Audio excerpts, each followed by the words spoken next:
Hey everybody, it's Party Elite with a beginner's guide to Total War Warhammer. When it comes to defending in a siege battle, your superior knowledge of enemy unit placement and your positioning can help you win even the most lopsided of battles. These fights are all about quick decisions and maneuverability. The first stage, as a defender, is denial of entry. There are a few ways your opponent can get inside your walls. 1. Through the gates, 2. Through a hole in the wall, 3. By climbing on the wall, and 4. By going over the wall. Know this, unless they came severely ill-equipped, they're getting through one way or another. You need to funnel this entry and control it. Deploy near the most likely entry points. Place some melee units on the wall. They should be capable defenders, not specialized units. Swordsmen work great, for example.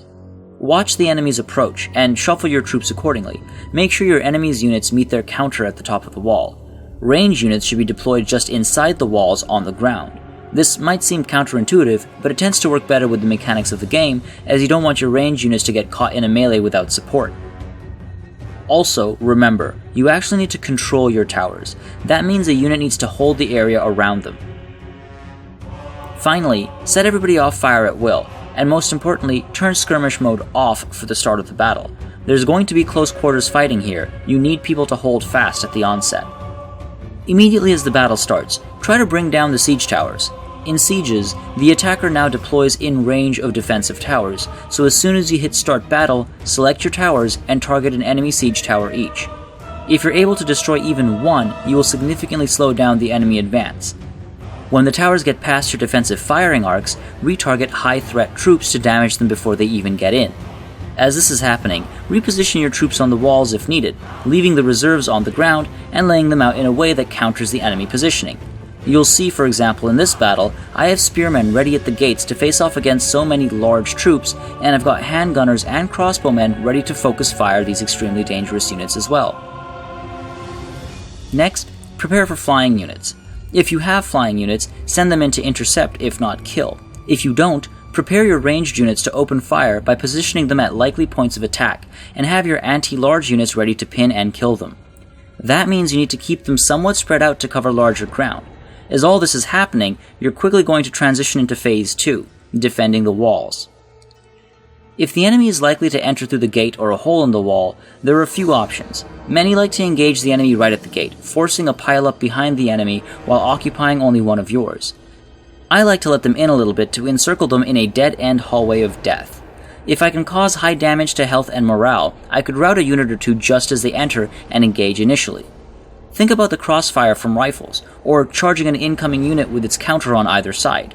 Just remember to use guard mode so nobody goes running out. Around this time, the enemy will have arrived on the walls as well. If you've got units with high defense ratings up there, you should be able to whittle down their numbers before they actually take the walls. If you've placed your units well, and slowed down the enemy attack by destroying a siege tower or two, you can turn the battle right here. An enemy unit or two might get through and need to be hunted down, but this should be where you win the battle with your superior knowledge of enemy troop placement and your ability to position accordingly. If they make it through, however, you need to prepare for Phase 3, street fighting. While the enemy is fighting to gain entry, position the reserve troops not fighting on or at the walls around town.